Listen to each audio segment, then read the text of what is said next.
The gleaming spires of New Geneva pierced the morning fog like silver needles, their peaks vanishing into the low-hanging clouds. Commander Sarah Chen stood at her office window in the Terran Diplomatic Security Force headquarters, her reflection a ghost against the treated glass. The building's quantum shielding cast a faint blue sheen across the cityscape, a constant reminder of humanity's new reality since first contact. "Commander, the Artesian delegation has arrived." Lieutenant Rivera's voice cut through her contemplation. "They're requesting immediate clearance for their new diplomatic attaché." Sarah turned from the window, her dark eyes narrowing. The Artesians weren't known for last-minute changes to their diplomatic roster. In fact, they weren't known for changes at all. Their species prided itself on precision and predictability. It was practically their calling card in the galactic community. "Send me their credentials," she said, settling into her chair.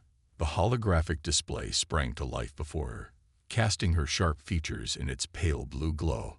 The file for Karith, first attaché of the Artesian Diplomatic Corps, appeared before her. Something felt off. The credentials were perfect, too perfect. Sarah had spent 15 years in diplomatic security, and if there was one thing she'd learned, it was that perfection was often the best disguise for deception. Even the Artesians, with their legendary attention to detail, usually had minor variations in their documentation. This file looked like it had been created from a template. "Lieutenant, run a deep scan on their shuttle's quantum signature. Compare it with our historical database." "Already done, Commander." Rivera's efficiency was one reason Sarah had chosen him as her second. "The signature matches their previous visits, but there's a subtle phase variation. Could be nothing. Quantum drives do decay over time." Sarah's fingers drummed against her desk. "When was the last time you knew an Artesian ship to show signs of decay?" Rivera's silence was answer enough. "Keep them in the orbital quarantine zone," Sarah decided. "Inform them we're experiencing a routine security protocol update." It wasn't exactly a lie. Sarah had indeed been updating security protocols. She just hadn't planned to implement them today. But something about this situation set off every alarm bell in her considerable arsenal of intuition. The Artesians had arrived 2 weeks ahead of the scheduled trade negotiations. Their documentation was flawless. Their ship showed signs of wear. 3 anomalies that, individually, might mean nothing. Together, they formed a pattern she couldn't ignore. Sarah pulled up the embassy's security feeds. The quantum shielding that protected New Geneva's diplomatic quarter was humanity's proudest achievement, a defense system that had earned them respect among the galactic community. It was also their greatest vulnerability, if compromised. "Commander," Rivera's voice carried a note of urgency. "The Artesian attaché is requesting direct communication." Sarah straightened her uniform. "Put them through." The holographic display shifted, revealing a tall, elegant figure.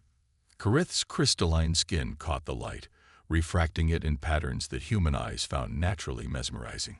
It was one of the many subtle advantages the Artesians held in face-to-face diplomacy. "Commander Chen," Karith's voice was melodious, with the perfect resonance that all Artesians seemed to possess. "I must express concern over this delay. Our arrival was properly documented and approved." "Protocol exists for a reason, Attaché Karith," Sarah replied, keeping her tone professionally neutral. "I'm sure you understand, given your species' appreciation for proper procedure." A flicker, almost imperceptible, crossed Karith's features. "Of course, Commander. However, I carry time-sensitive diplomatic communications that must be delivered personally." "To whom?" Another flicker. "That information is classified at the highest levels." Sarah leaned forward slightly.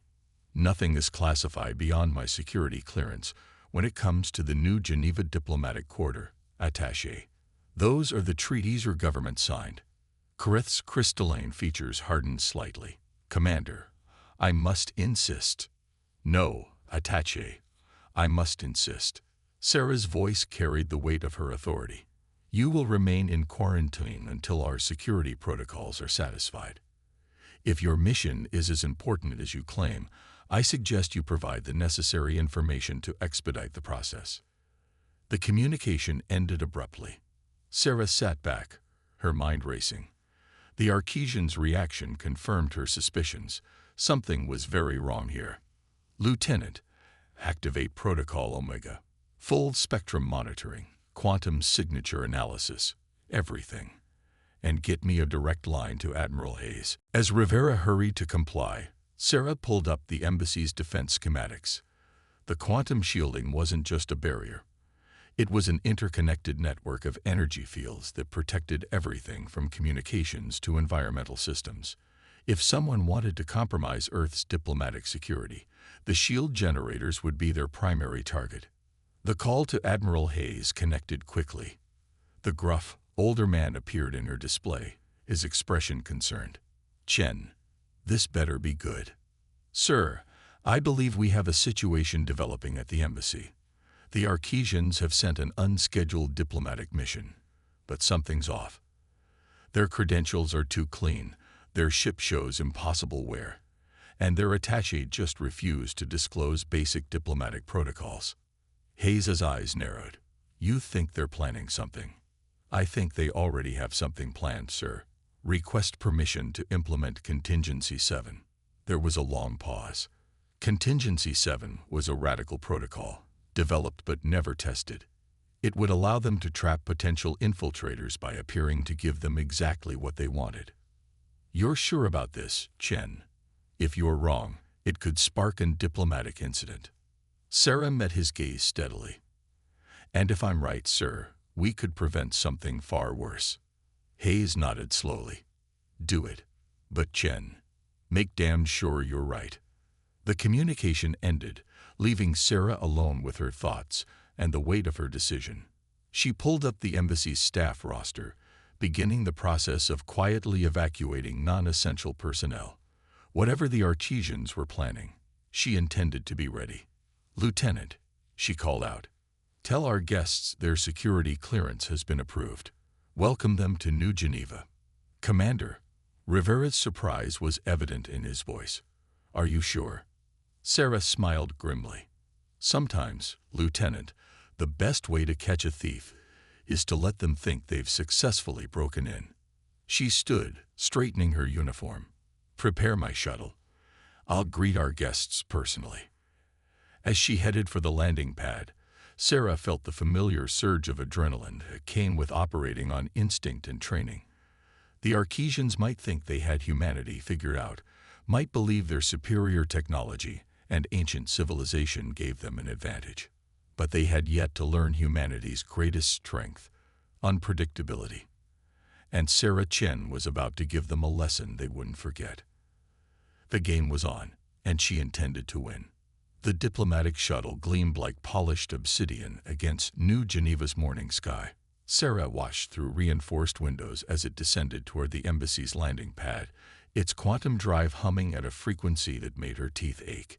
Something about that sound wasn't quite right.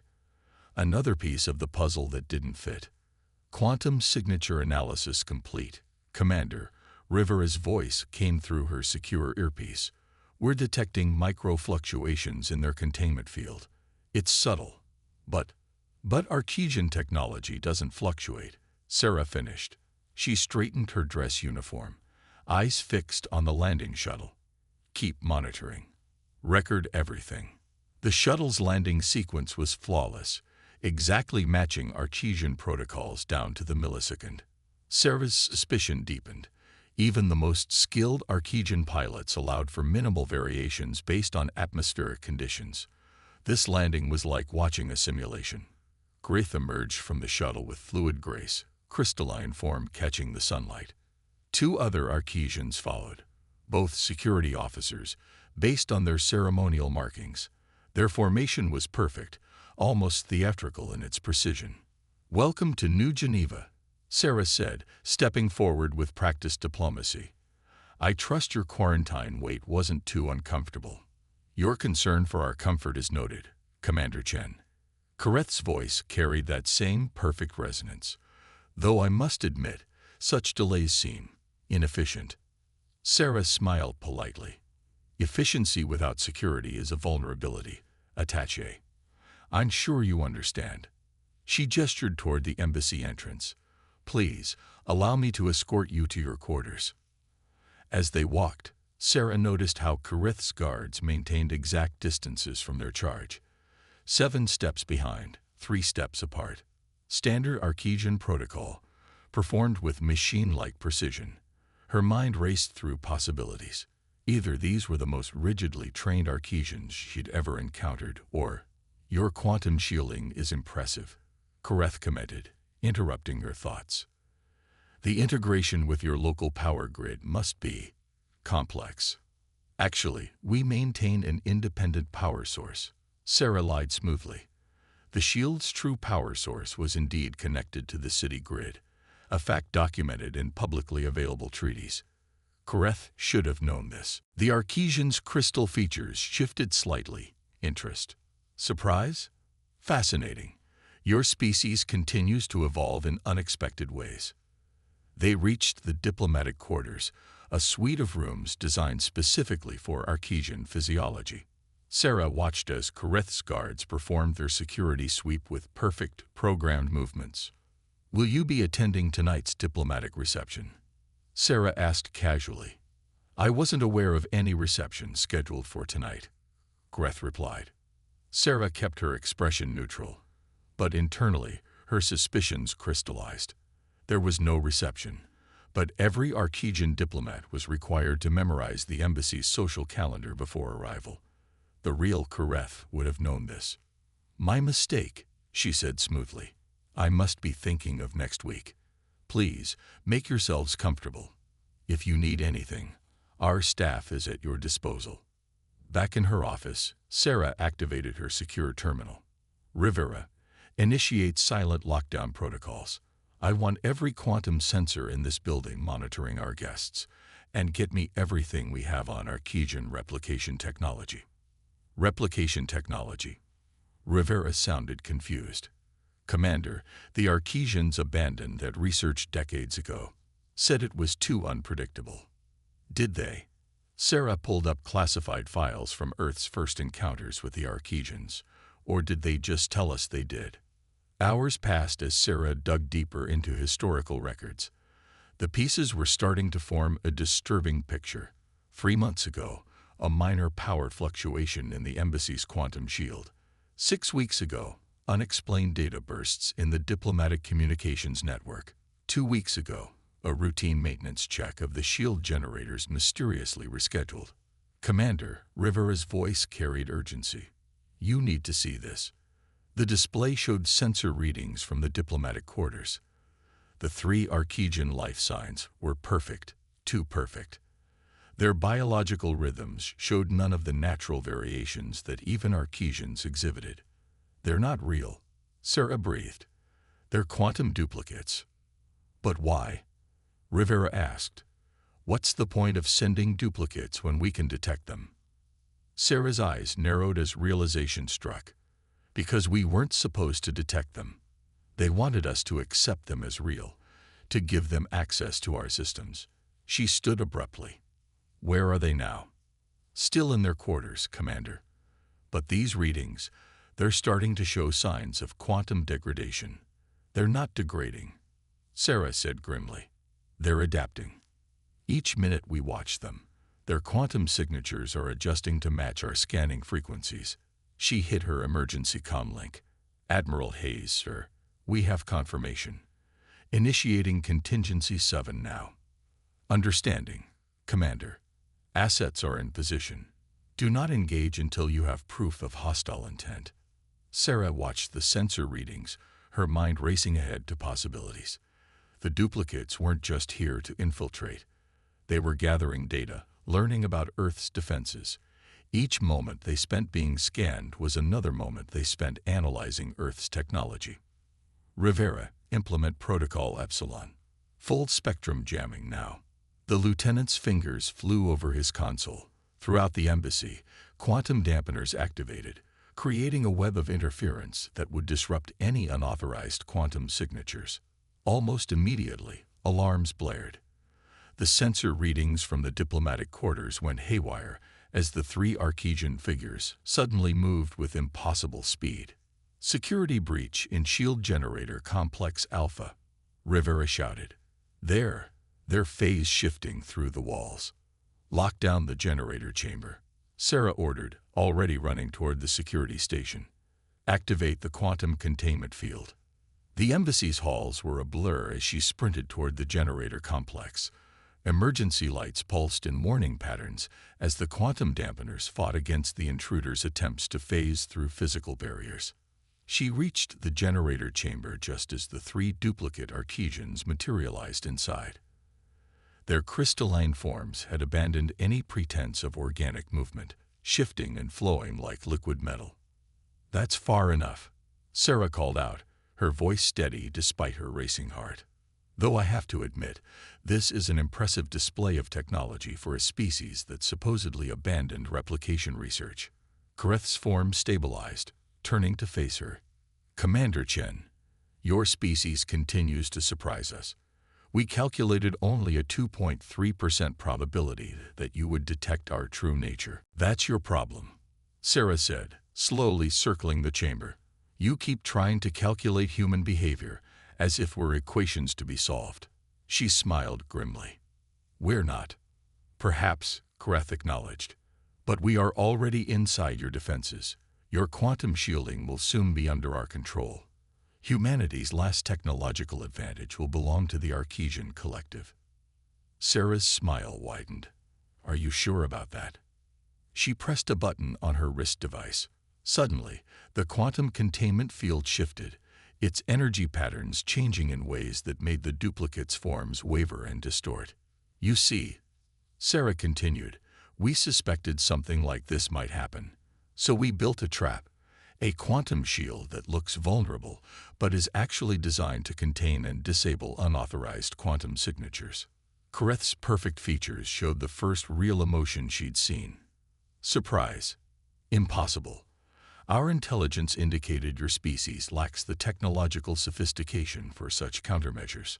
"Like I said," Sarah replied, "you really need to stop trying to calculate human behavior." She activated her comlink.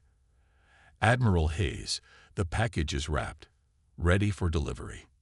The containment field pulsed, and the three duplicate Archesians found themselves unable to maintain their form, their quantum signatures being systematically disrupted by frequencies they hadn't known humans could generate. As security teams flooded the chamber, Sarah watched the duplicates collapse into inert quantum particles. She had won this round, but she knew this was just the beginning. The real Kareth was still out there. And now the Archesians knew that humanity was more capable than they had believed. The game had changed, and the stakes had just gotten higher. Admiral Hayes' hologram paced the length of the secure briefing room, his weathered features tight with concern.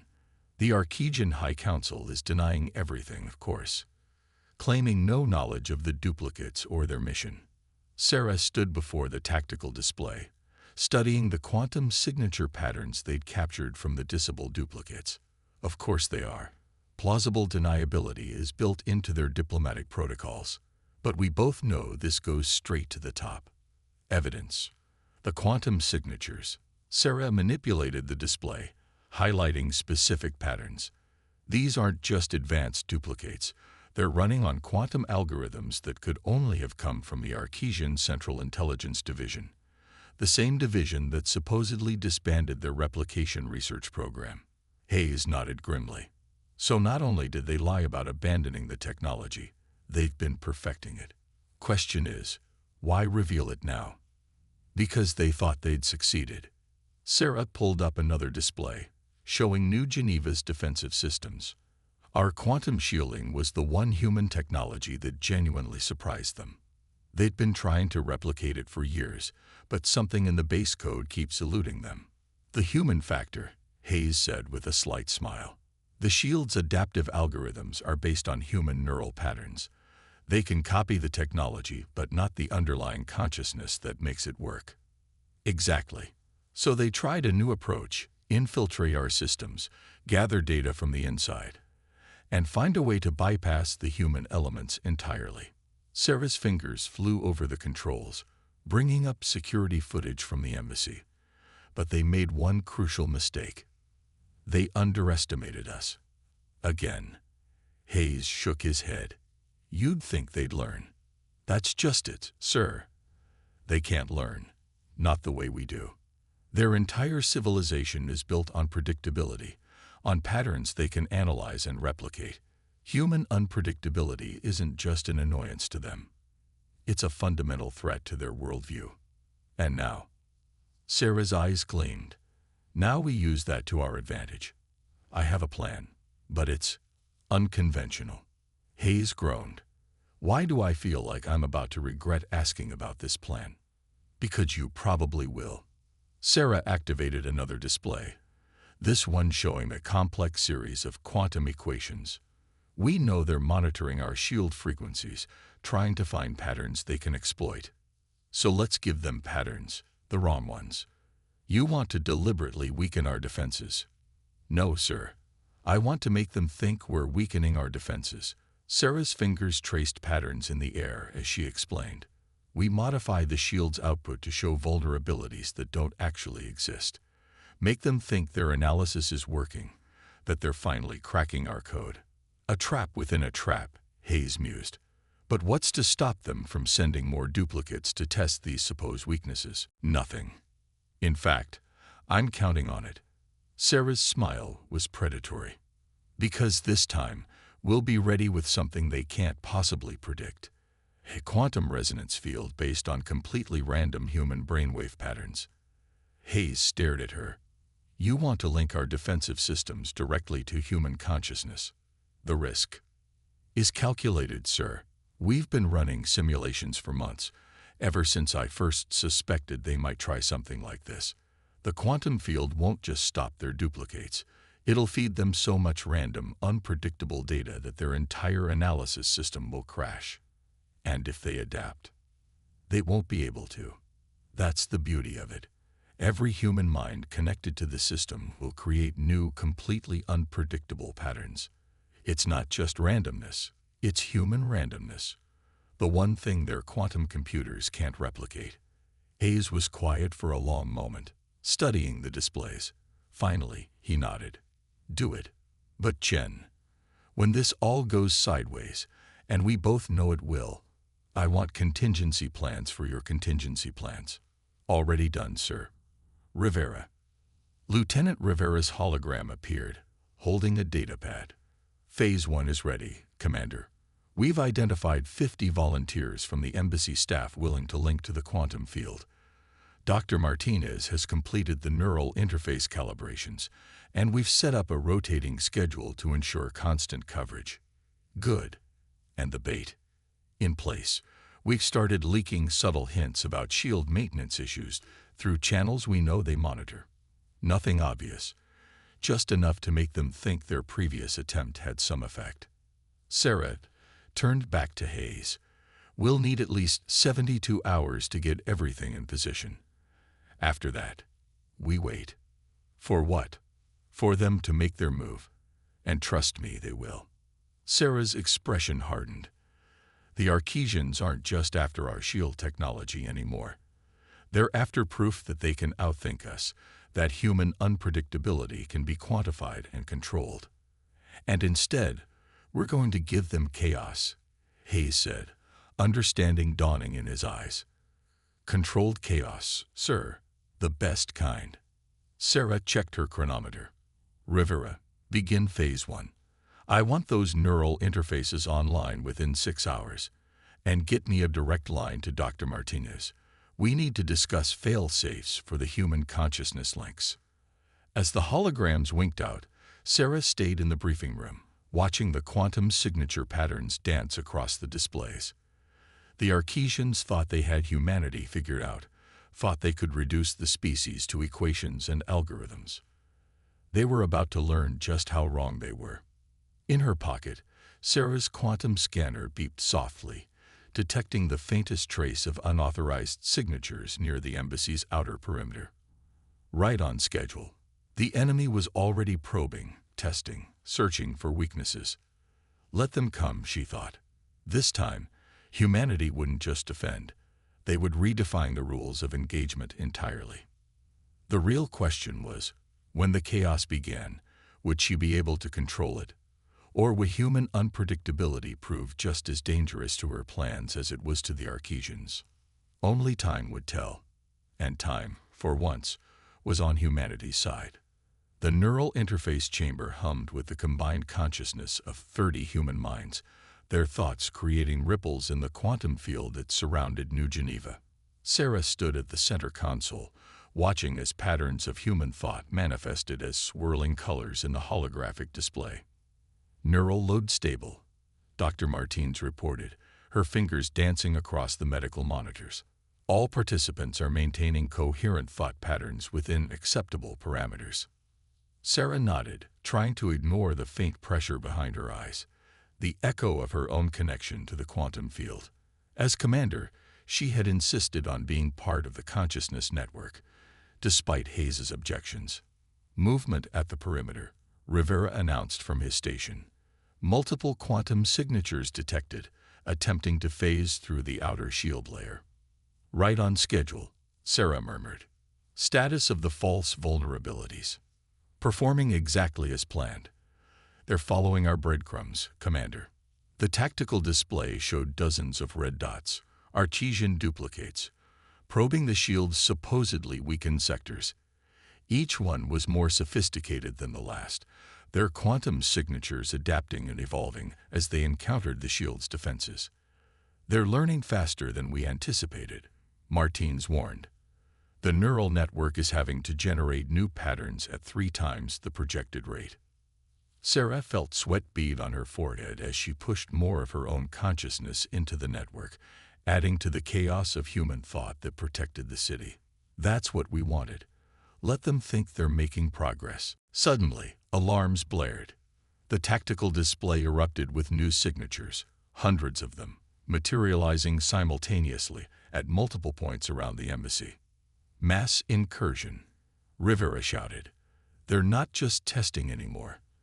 They're launching a full-scale infiltration. Sarah smiled grimly. Now we find out if our theory works. Doctor, initiate Protocol Omega. Full neural engagement. Martins hesitated for a split second. Commander, at that level of engagement, the mental strain on the participants will be significant but manageable. Sarah finished. Do it. The pressure behind Sarah's eyes exploded into searing pain as the neural interface kicked into full power. Around the chamber, the other participants gasped and tensed, their minds fully merging with the quantum field. Through the haze of shared consciousness, Sarah felt them. The Arquesian duplicates, their perfectly ordered quantum minds pressing against the shield, seeking patterns, weaknesses, logic in the chaos of human thought. They found none.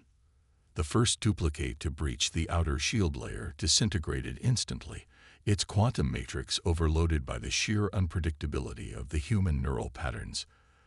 The second lasted 3 seconds longer, adapting, learning, but ultimately failing to process the randomness of creative human consciousness. They're still coming, Rivera reported, his voice tight with tension, but their adaptation rate is dropping. They can't keep up with the pattern variations. Sarah pushed deeper into the neural link, adding her own chaotic thoughts to the mix. She felt others doing the same, each human mind contributing its unique form of randomness to the defense. Through the quantum field, she sensed something else. Frustration. The Arquesian hive mind controlling the duplicates was experiencing an emotion, perhaps for the first time in its existence. Their quantum signatures are destabilizing, Martins announced. The randomness is corrupting their base code. The tactical display showed duplicate after duplicate failing, their perfect forms unable to maintain coherence in the face of pure human chaos. But something was wrong. The attack pattern had changed, becoming more desperate, more human, Sarah whispered, realization dawning. They're trying to think like us. The remaining duplicates had abandoned their precise, calculated movements. They were now moving erratically, attempting to mimic human unpredictability. But in doing so, they had made their fatal mistake. They don't understand, Sarah said, almost pitying. You can't simulate chaos. You can't fake randomness. You either are unpredictable or you're not. She reached out through the neural network, gathering the combined consciousness of 30 human minds. In that moment, she felt everything. Every dream, fear, hope, and wild imagination that made humanity what it was. Let's show them what real chaos looks like. With a thought, she released the full power of human consciousness into the quantum field. The shield erupted with patterns that defied analysis, configurations that changed faster than quantum computers could process, variations that existed in superposition until observed and then transformed into something entirely new. The effect on the Archean duplicates was catastrophic. Their attempts to mimic human unpredictability collapsed under the weight of actual human unpredictability. Quantum signatures flickered and died by the dozens as their core programming failed to reconcile the irreconcilable. They're retreating, Rivera announced triumphantly. All remaining duplicates are falling back to. Wait. He frowned at his console. We're getting a transmission. It's coming from inside the quantum field. Put it through, Sarah ordered, maintaining her connection to the neural network. A familiar voice filled the chamber. Kareth, but different now. Strained, almost emotional. Commander Chen, the voice said. I admit defeat. We sought to understand human unpredictability by replicating it. We failed to grasp that in trying to quantify chaos, we would inevitably destroy what made it effective. You can't replicate the human spirit, Sarah replied, her voice carrying the weight of 30 minds. You can't program creativity or duplicate imagination. No, Kareth agreed. We cannot. And in failing to accept this truth, we have learned something far more valuable than any technology. A pause. We have learned our own limitations. The remaining quantum signatures vanished from the tactical display, leaving only the swirling patterns of human consciousness protecting the city. One by one, Sarah felt the other minds in the network begin to withdraw, exhausted but triumphant. As the neural interface powered down, Sarah allowed herself a small smile. They had won not through superior technology or military might, but through the one thing that couldn't be replicated or predicted, the beautiful, chaotic, endless potential of the human mind. Commander, Rivera said softly, the Archean High Council is requesting an emergency diplomatic session. They're asking for our terms. Sarah nodded, already composing her report to Admiral Hayes. Tell them we'll meet in 24 hours. And Rivera, make sure they understand. This time, we'll be writing the protocols. The quantum field continued to shimmer around New Geneva, but now it carried something new in its patterns, a warning and a promise. Humanity would not be quantified, would not be predicted, would not be controlled. They would remain gloriously, powerfully unpredictable. And that was exactly how they liked it. 3 months after the quantum incident, as it came to be known, Sarah Chen stood before the newly constructed Interstellar Council chamber in New Geneva. The room buzzed with an energy that had nothing to do with quantum fields. Representatives from a dozen alien species filled the tiered seats, their attention fixed on the human commander who had changed the balance of galactic power. The integration of human consciousness into defensive systems was never meant to be a weapon. Sarah began, her voice carrying to every corner of the chamber. It was born from necessity, our response to a threat we couldn't counter through conventional means. In the front row, the Archean delegation sat perfectly still, their crystalline forms reflecting the chamber's lights. Kareth, the real Kareth this time, inclined their heads slightly in acknowledgement.